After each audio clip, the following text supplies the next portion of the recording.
Hello with everyone on this bootcamp. Thank you for being connected today. My name is Rosario and I'm part of the Young American Business Trust team. I'm very happy to have you all connected and for participating on these bootcamps on the way of the TIC Americas 2019.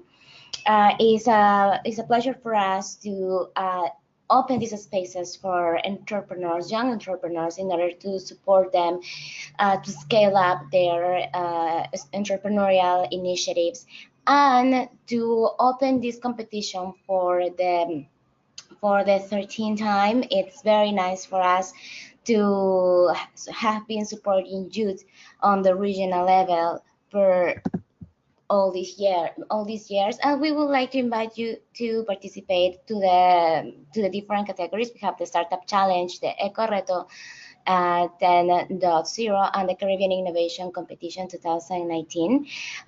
Remember that the deadline to present your application is February the 28th, so we have few days to keep applying and sending our documents. And we would like to also thank the Americas State Organization for supporting us during this whole process. Today, the bootcamp theme is related to how we share our message, how do we get others to know what we do. So we are going to be talking about regarding video storytelling for entrepreneurs. So it's very important how we can structure our message for others to understand what we are saying and maybe to connect with others and create alliances or open more doors for our entrepreneurial ideas. So today we are going to learn how to do that and what are some tricks and tips that maybe we can follow in order to have a great message to share and that really reflects what we do and our value proposition. Today we have Luis Alberto Martin del Campo Gomez. He is the co-founder and CEO in Mexico for Cala Institute. Luis is a leader in the design of regenerative cultures, author of the Dream of Mexico in 2034, entrepreneur, public speaker, and specialist in human development and regenerative economy. He is co-founder of Cala Institute 2016 with the purpose of accelerating the transitions to regenerative culture around the world. In 2011, we founded the Spora, the first blue economy consulting firm in Mexico.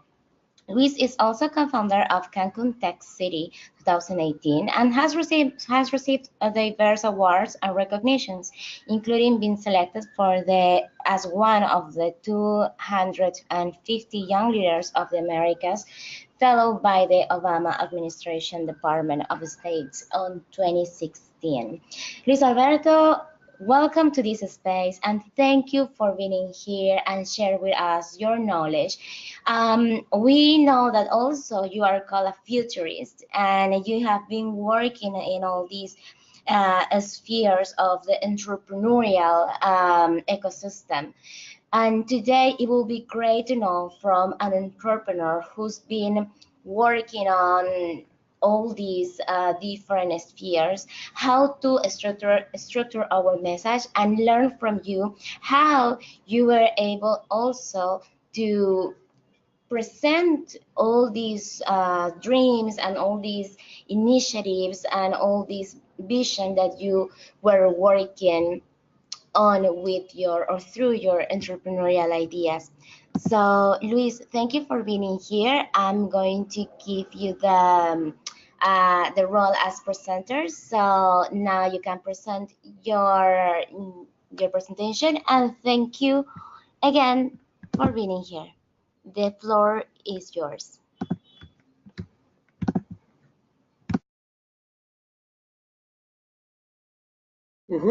Excelente. Thank you very much, Rosario. Can you hear me well? Yes, we can hear you very well. Perfect. Okay. Thank you very much for the warm introduction and for the invitation to be part of this bootcamp. It's really my pleasure to share with you some tips and tricks on how to structure your communications. And very excited to be with you here today. Please, if you have any questions, please put them in the chat box and we will be addressing them at the end of the presentation. If there's anything that is extremely urgent, then you can click to raise your hand and Rosario can give you the floor. I assume that's how it works, yes? Is that correct? Yes, sorry, I did mute myself, but yes, in case people wants to have the microphone open, they just need to click on the little green hand they have on their menu. So we are gonna be able to see that you want to have a contribution, and we open the mic for you as well. And then remember to use the chat box and the question box in the case you want to ask something, or maybe you want to don't lose your idea with the time. So you can write your question, and at the end of the presentation, as Luis said, we are gonna read all of them.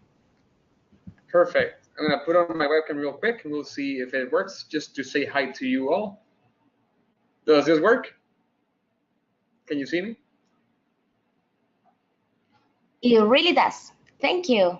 Perfect. All right. Well, just a quick hi to everyone and welcome on board, and let's get to it then. I'm going to turn off the webcam and go straight into the presentation then. Stop showing cam. There we go.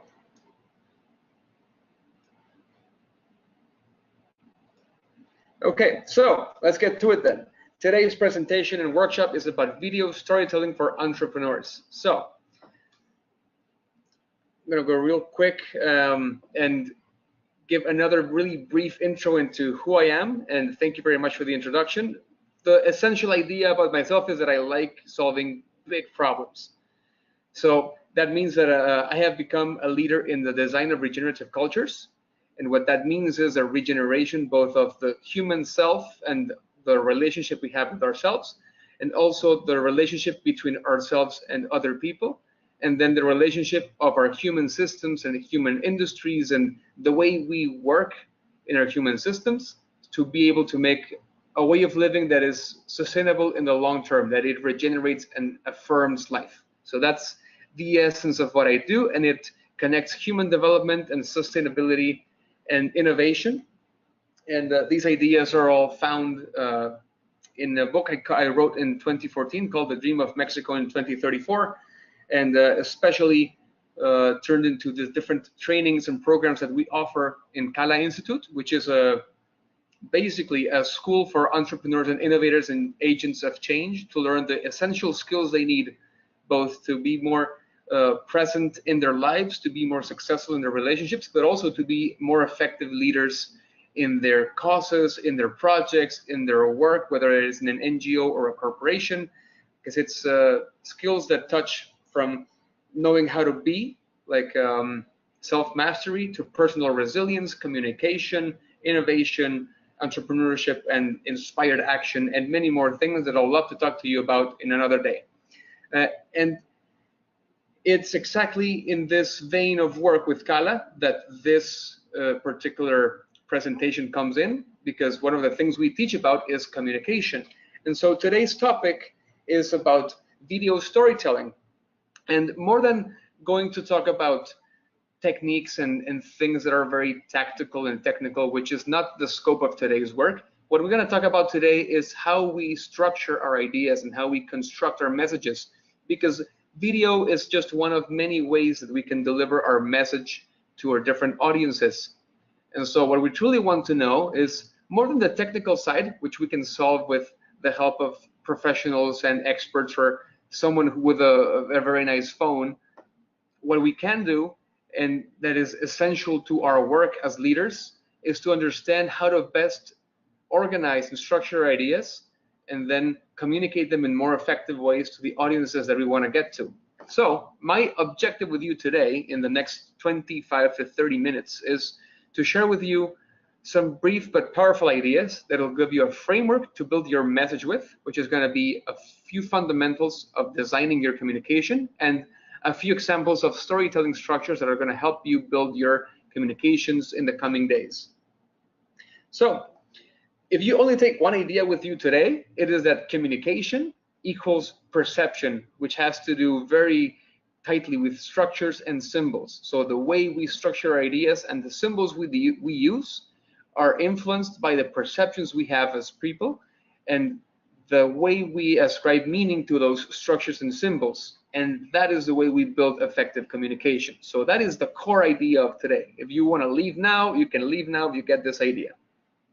Now, leaders are the magnificent people that can show us the path and connect us from what is to what could be. They show us the way. They can imagine things not as they are, but as they can be, and then have the capability and the responsibility to inspire us in that direction, to take action, to be motivated, to be able to imagine with them in that direction. So this is why more than specific techniques, the communication itself, the way we structure our messages is so important, so crucial. The way we use symbols and metaphor and visuals, this is the key thing that helps leaders transmit their message and show the way into the future.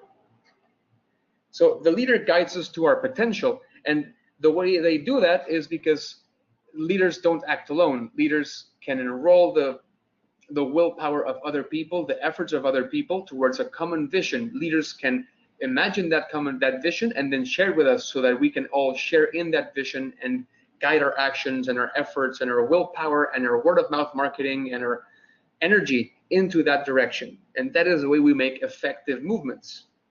So we want to understand how we actually get that message across. So the key idea of today, number one, is why does communication fail? And communication fails for one very simple reason: ego. Communication fails because ego can skew the way our perception works. It makes us miss the point and think that the way we see the world is the way other people see the world. What that means then is that we can assume causes and motivations. So we may think that because of our worldview, we think that people are mostly motivated by either money or fame. We may think that everyone is motivated by money or fame, and that is not true. But because of ego, we often assume that these things are true. These things are just a couple of examples that we can be thinking that people are motivated by environmentalism, for example, but many people are not. Many people have other motivations in mind. So we have to be able to understand other people's realities and meet them where they are, instead of trying to impose our particular perception of the world on other people. And that's a key, both very basic but also extremely powerful message, because we often understand this at a conscious level, but then when we are actually designing our communications, we then slip back into thinking that everyone responds to the things the same way we do. So we need to keep this in mind at all times. So how do we then go from our ego into effective communication? We need to understand the overlap between our motivations and other people's motivations. And in that intersection, where our motivations and other people's motivations meet, that's where you can find the sweet spot for communication, for collaboration, to be able to influence other people, to make sales. All kinds of things happen in that sweet spot where we and others meet and have common ground. So again, that's another key word today, is common ground, being able to find that sweet spot. So silence allows you to perceive. And what this means is that by quieting our ego, what we are looking for is to be able to shut off that internal monologue that's always talking and is always assuming and judging things. And instead of having constant judgment about the world, we start our communications and we start building our storytelling by shutting up and learning to perceive the world. What this is going to do is it's going to build a skill of perception. And by being able to perceive, that's going to, first of all, generate ideas and vision. That's going to help us imagine new possibilities. And it also allows us to start learning from other people, because we're going to start understanding other people's reality, not through the lens of ourselves, but through the lens of integration and empathy. Once you have that, then you can design communication that actually moves people. And sorry for the typos. Now, what we're going to do today, after this brief introduction into these essentials of communication, is we're going to talk about structure. And structure means the way our mind works, the way we make sense of the world, the way we connect ideas. And so what you're seeing now on your screen is a mind map. And you're going to see more of this in the coming slides. But essentially, a mind map is a way for us to map out visually and structurally the way our head works and the way ideas relate to each other, which allows us to construct meaning, which allows us then to build communications. So humans are the storytelling animal. We are essentially and at heart, since the beginning of time, an animal that makes meaning and finds patterns in the world, and from those patterns then constructs stories and meaning that gives rise to different relationships between people and the cosmos. It is an extremely interesting area of study that I invite you all to look into, because it is beautiful the way culture has evolved across time. But the essential point today is that humans have a vein of telling stories for eons. And so that's what makes storytelling such a powerful tool, because the way we have constructed meaning and built tribes and built relationships is centered around the oral tradition of spreading knowledge and spreading wisdom in the most efficient way possible. And so stories help us connect with things in a deeper way. And this is important because when talking about education, for example, very little that is seen or heard is remembered, but up to 90% of what is lived is remembered and learned. And so stories are a way for people to exercise the sparking up of mirror neurons that are going to help people that have not yet had that experience that you have had connect emotionally and intellectually with that experience, and so be able to step into the vision that you're planting for them, so that they, through living it, can then acquire that wisdom or that vision or that motivation that you're presenting, so that you can actually move people into the direction that you want to go. So that's why it's so important. And so how do we build a story? Well, there's 3 essential steps to building a story. First of all, you have to be able to design a message through clarity. So you need to be clear about what exactly it is that you're trying to convey. If you don't have a clear idea of what you want to convey, then you've got nothing to start with. So first of all, clarity of message, and we're going to get to the details of this in a minute.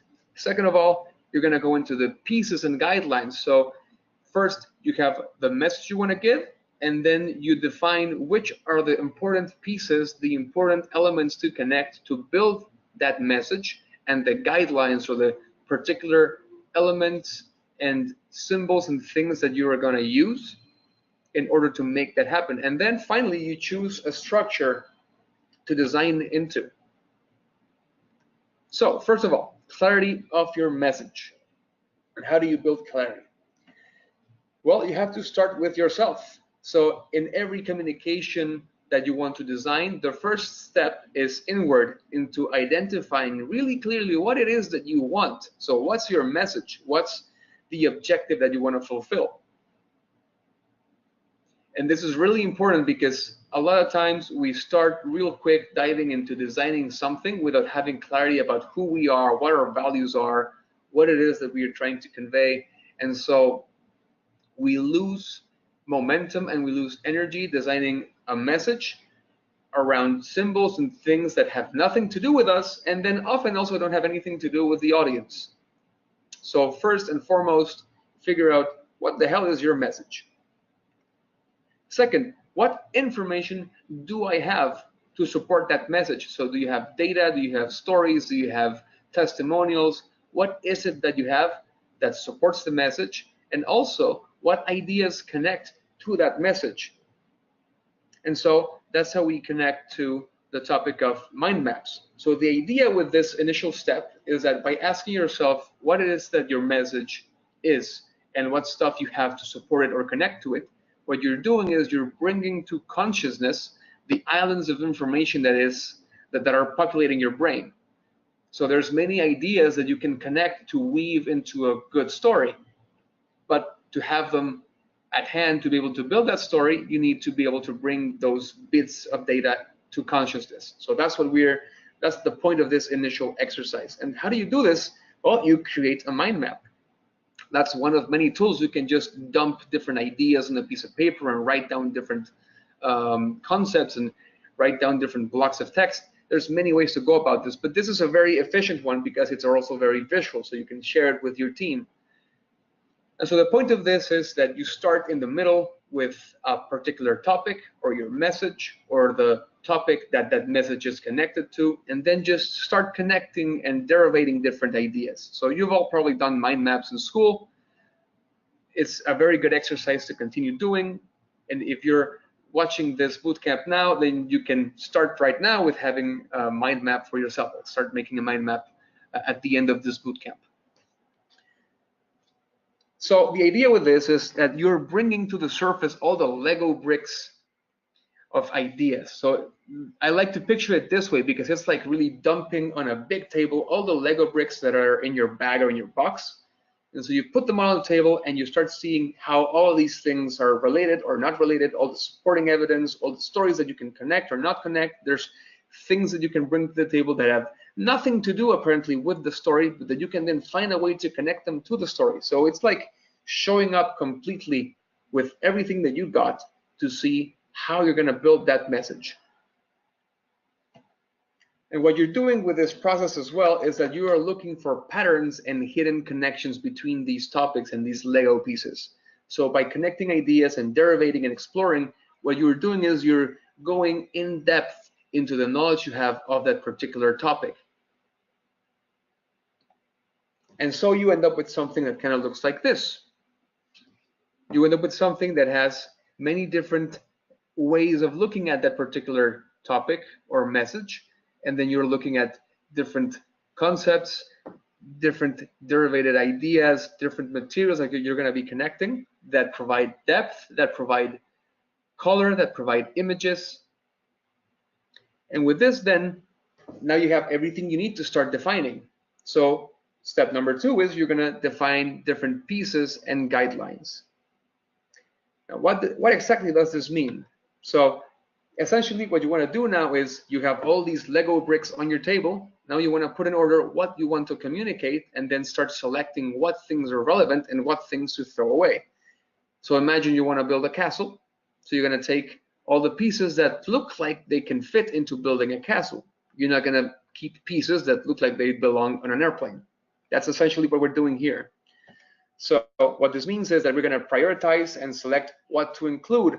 And mostly what's important is to include why, the purpose behind the communication, but also the what things are going to connect to it. So there's 3 key things to look at this step.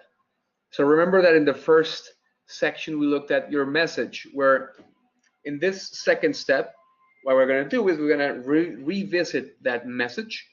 We're going to go more in depth into talking about what's your message and what's your objective with this particular audience. What information do you have? So you're reconnecting to that initial step to again have clarity about where you want to go.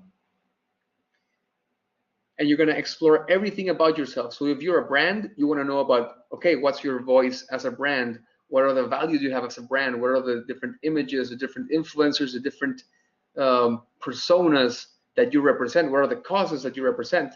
It's essentially taking a deep look in the mirror about who you are so that you can present your message from integrity and from authenticity. Because people can tell when the message is out of sync between the message and the brand. We can tell when someone's trying to fool us. And so what we want to do, and to be exceptionally effective leaders, is to be authentic and with integrity. So that's why we have always an internal first step. Second step is incredibly crucial, and that is, now that you know yourself, then you need to know who you are making this message for. So you need to understand who your audience is. And the question of who is my audience is incredibly broad and detailed.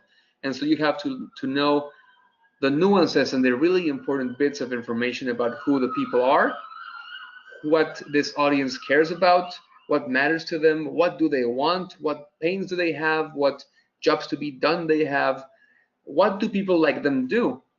So you want to look at the culture around them, what things pressure them into action, what things frustrate them, what things don't motivate them. It's essentially stepping into the other person's shoes through empathy and compassion, because you want to be able to grasp why they should care about your message. Because you can care about a particular topic a lot, and it can be very important to you, but the audience may not give a crap about it. So you want to be able to, in that case, tweak the message in a direction that is going to make resonance with them. To be able to do that, you need to understand who your audience is and what they care about. And then, why does this message matter to them, or why should it matter to them? And you also want to understand and have real clear what effect do you want it to have in the step before, an internal, but you also want to understand, or at least be able to somewhat predict, what effect you think it will have on the people that are going to receive this message. Do you think it's going to make them take action? Do you think it's going to make them write something, reflect? What effect do you want it to have on them, and what do you think it's going to have? And also think, is there resistance to this message? Because there are messages that people are ready to receive because they are already in that frequency, but there's messages that are really far away from them emotionally or intellectually, and so you have to figure out what's the best way to reach them. And then finally, you want to look at the context. You want to look at where this message will be delivered, so it can be a message that is delivered in a speaking gig, in a presentation, in a conference room, in an auditorium, through a video channel in this specific case. And even if you're already knowing that, then you have to also think about what channels specifically is it going to be delivered into and through. Is it going to be a long form? Is it going to be short form? Is it something that requires lots of attention? And all of these different considerations, you have to take them into account when designing your video or any communication piece, because that also connects to whether people are going to be able and willing to pay attention to it or not. Because in everything we are doing, since we are trying to communicate something, what we're truly asking for is attention. So we are asking for people's most precious and limited resource, time and attention. So always take this into consideration when you're designing your communications. And that's why looking at context is so important. So you have to look at when this will happen. It's like TV programming takes this into account. So there's different time slots that are worth different things, and there's different worth for the prime time spot on Wednesday night versus Friday night for specific kinds of shows. So just like that matters for TV programming, it also matters to you on when and where you should show your videos. And you should also think about what factors make people more or less receptive, which then connects to what common symbols do you have? What symbols do the audience respond to? And what symbols do you respond to? And where do they connect?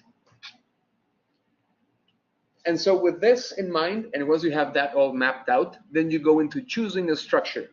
So I'm going to show you now a couple of structures that are very effective. And again, before we start into the structure definition, we connect into what is the core idea of your message. And you're going to go like, dear God, why do we have to keep going back to the core message? And that's because we need to be really clear and really precise and concise about what is the core idea. Because once we have a very clear understanding of what it is that we want to convey, it is then that we can choose the most effective structure for communicating that story and that idea. Otherwise, it's going to be muddy and it's not going to be clear. And it may sound simple, but it is, in the trainings we give at Kala, one of the most common things we see is that it is only by repetition and practice and this exercise of deeper and deeper levels of clarity that people can actually end up designing a really effective communications piece. So you may at first think that your initial work is clear enough, but it is only through repetition that you're going to get to the really polished version. So you get to the core idea of your message, and then you bring to the forefront the key ideas and the key elements, such as the audience.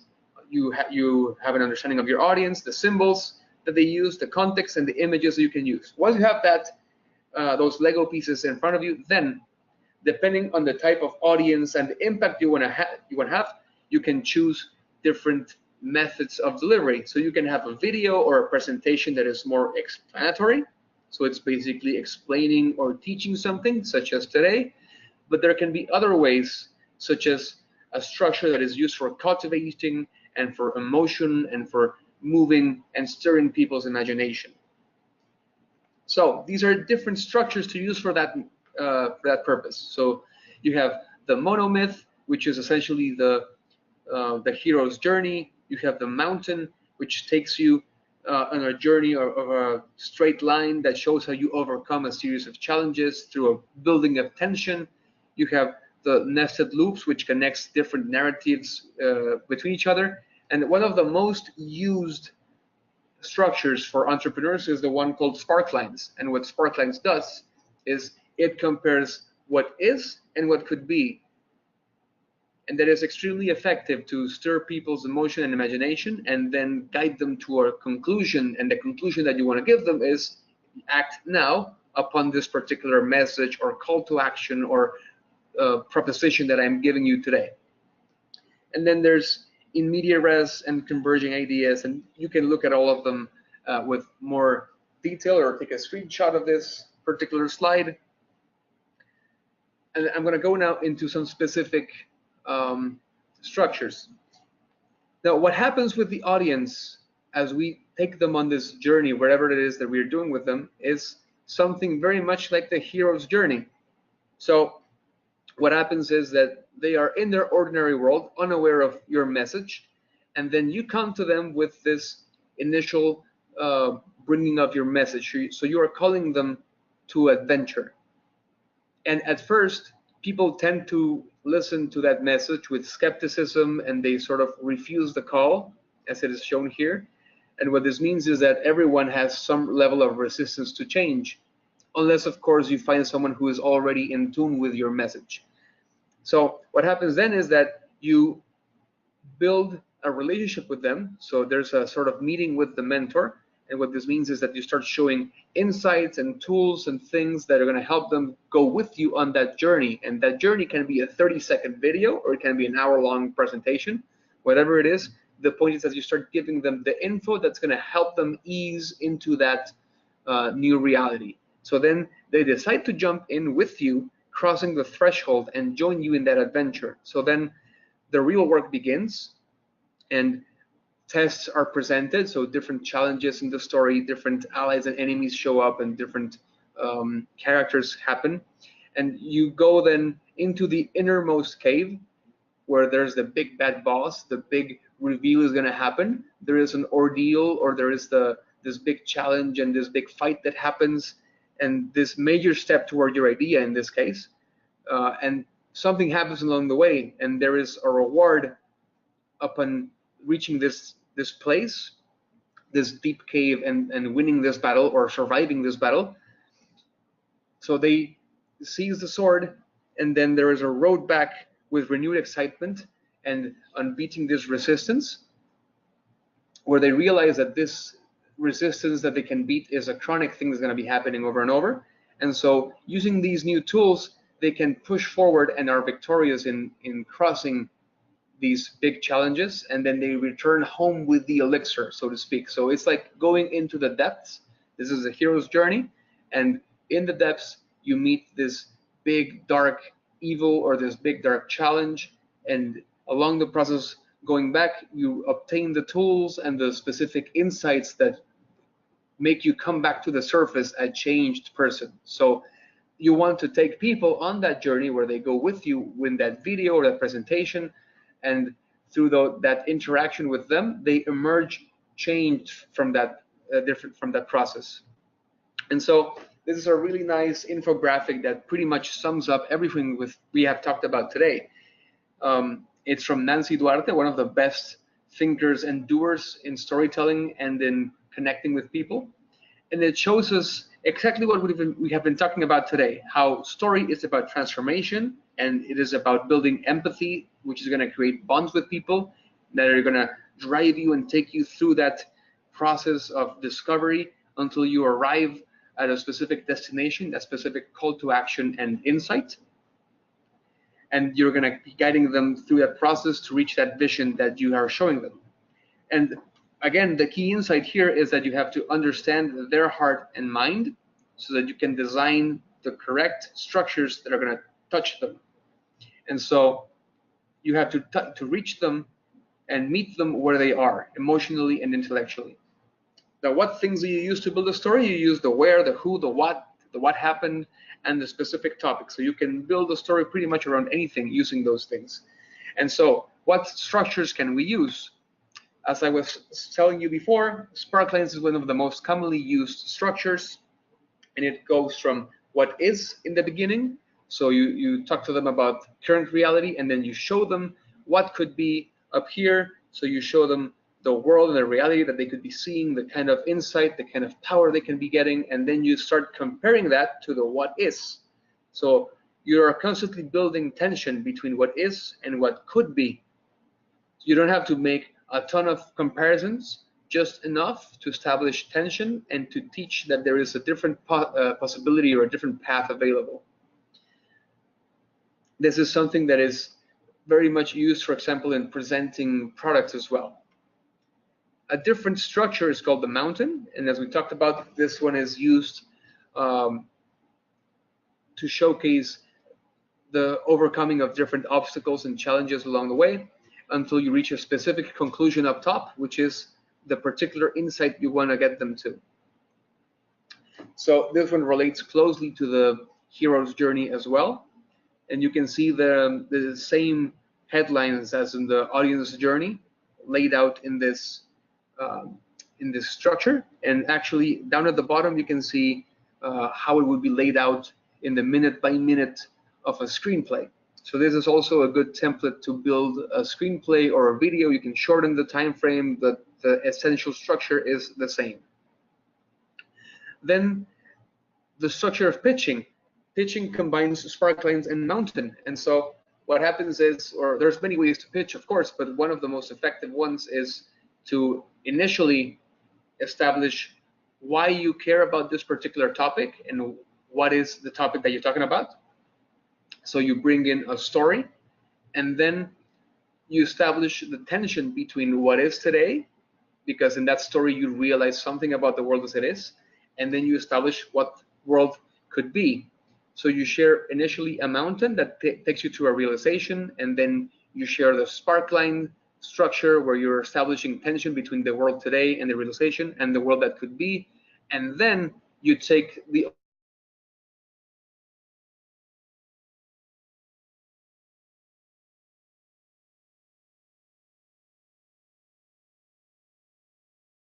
Luis, we have lost your microphone.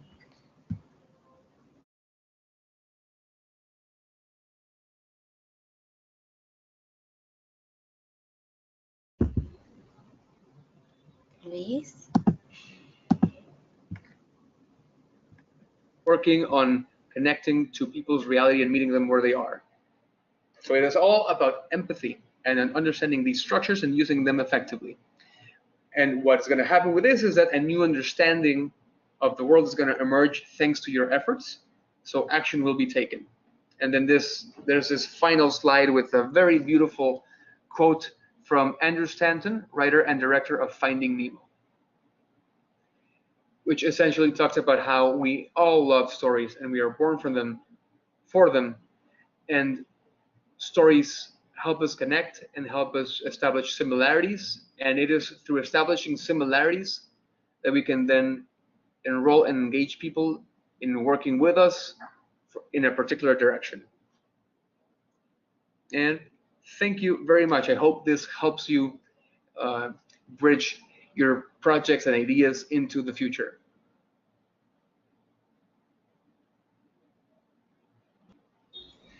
Thank you, Luis, for your kind presentation. It was very interesting to see how we need to build and our messages, and how we need to have actually more in mind than only our idea or our product or whatever we want to say, and have also a broader view about what is surrounding us in order to get to connect with others and mostly with our customers. So that was a great presentation. Thank you for sharing your knowledge with us.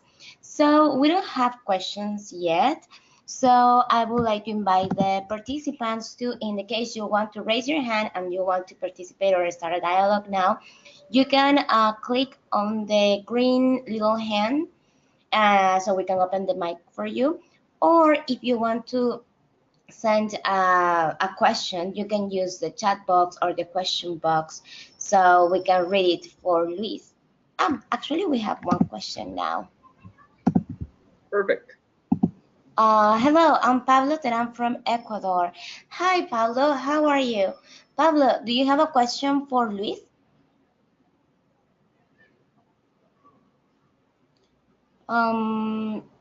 Yes, he does. In case you want me to open the mic for you, or do you rather to type it down?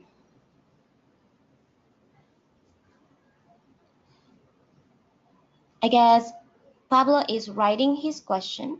So okay, so by the time we wait for the question to show up on the system, Luis, I wanted to ask you how. Oh, here it is. The storytelling is right for selling. That is a question from Pablo Teran from Ecuador. So the question is storytelling a good tool to use for selling, correct? Yes. Mm-hmm. It definitely is a wonderful tool for selling. So there's many ways to sell. Some sales don't need storytelling because they are very straightforward. But when you are trying to build a brand, when you're trying to build a project that is trying to do a shift in culture or in the way things are done, or you're just trying to put something out there into the world that is innovative, it is often necessary to be able to show the world why this thing that you created matters. And often, since that idea was born in your head or in the head of you and your team, then the world may not immediately understand why it matters or why it matters that you build it. And the way to get that message across and show the world is through story. And stories are used like even like in literally face-to-face conversations where you are talking to your clients and telling them about the wonderful features or the wonderful way that your product is going to help them solve things in their lives. So either through designing a marketing material that's going to be a video that you're going to show that's going to use story to sell because people are going to relate to the video and to the situations in the video, or whether you're literally telling someone about how this is going to change their lives. Stories are one of the most effective ways to sell because people can then see this product or service making an impact in their lives. Actually, what I just did there was literally selling you the idea that storytelling is good for sales because I connected it to your particular circumstances of trying to sell something and how storytelling is going to be effective in selling in a particular scenario. So that was literally an example of that in action.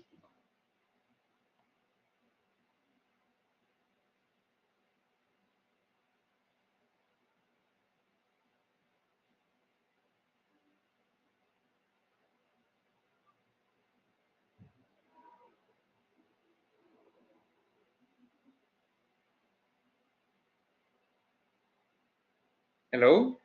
Anyone else? Oh, sorry, I was on mute.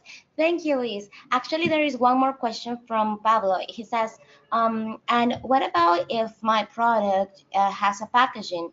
Can I use the storytelling on the package design? How do we do it? Can you use a storytelling on the package design? Of course you can, in the sense that everything that you do as a company is part of the same story. So everything you do, every time you engage or there is a touch point with your customers, that is a point where there is an interaction between your brand or your product and the customer. So everything that you do has to support the same message. For example, if you're trying to build a brand that is about sustainability and you use a packaging that talks about sustainability, but the packaging itself is not sustainable, then there is a fundamental mismatch between those two things, and then the story starts to fall apart.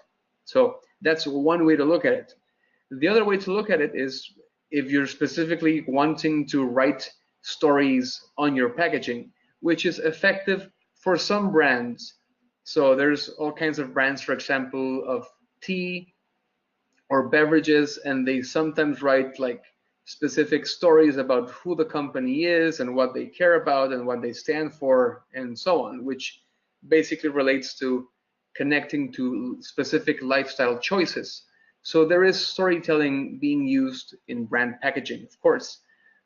But you also have to remember that you are always fighting for people's attention and time. So you also don't want to fill your packaging with very wordy stories. You want to be as concise and economic with your language as possible. And that's how images become so useful and powerful for storytelling.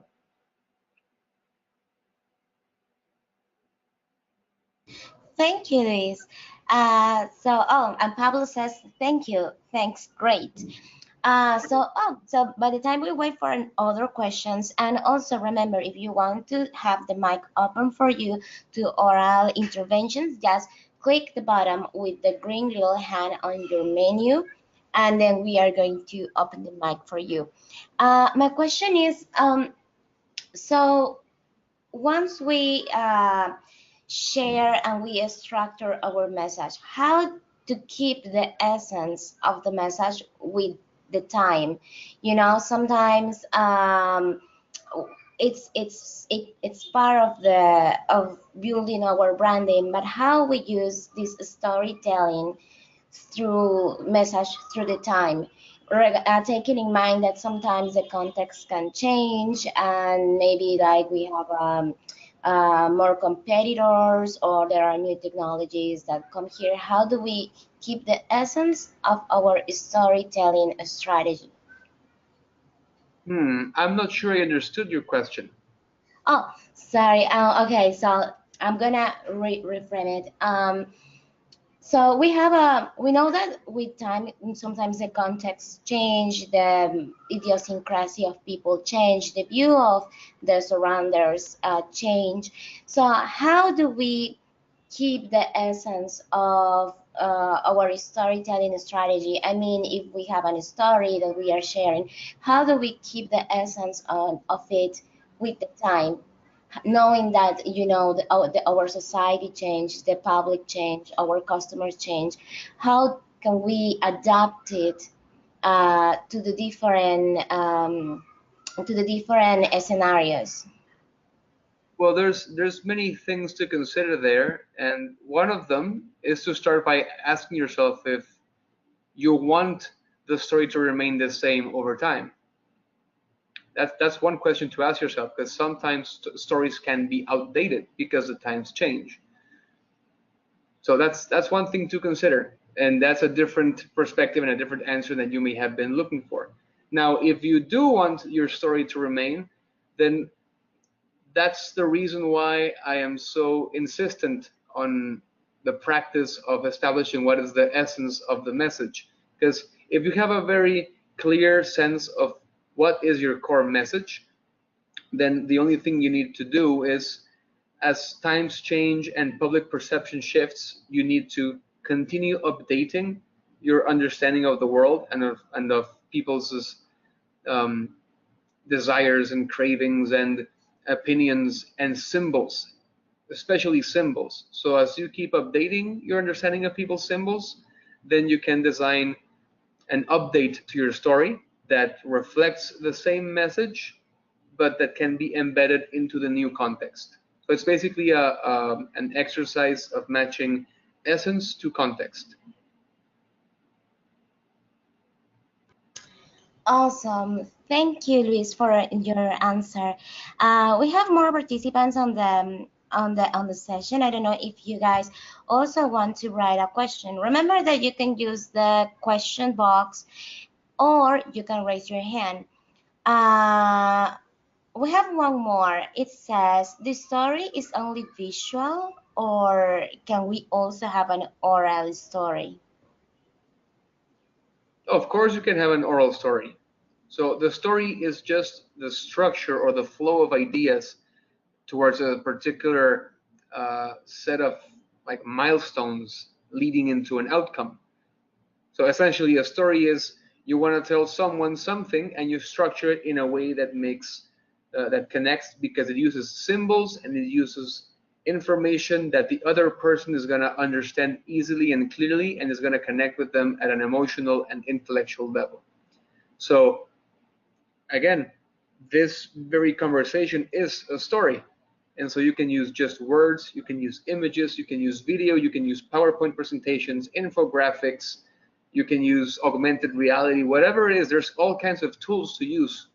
The important thing about storytelling is the structure and the way you deliver the message, the order in which you use the information, and the different symbols and elements that you connect to it.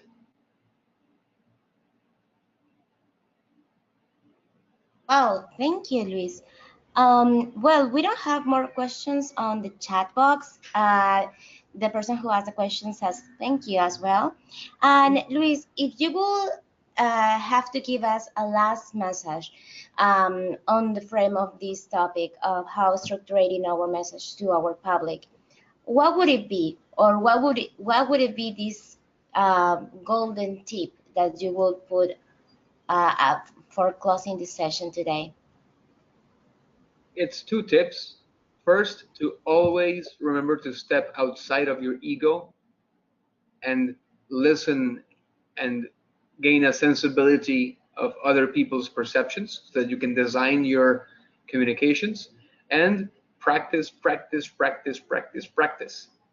Just the more you practice doing that, the more you practice structuring presentations and information and speaking, the better you get at designing these communications in less time with more ease. So less ego, more sensibility, more practice. Great, those are very good tips.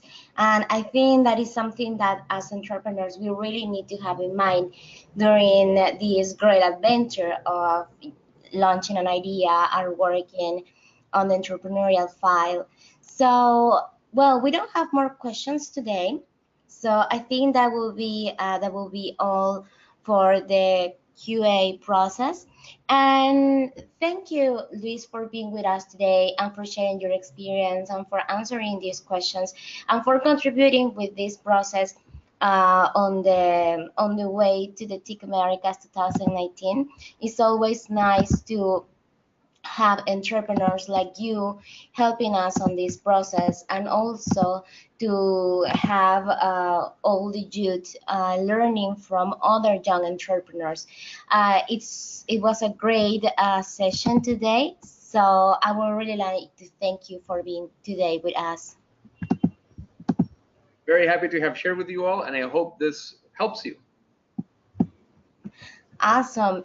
And also, I would like to remind all the participants that the deadline for presenting your application to the TIC Americas, it's due by February the 28th.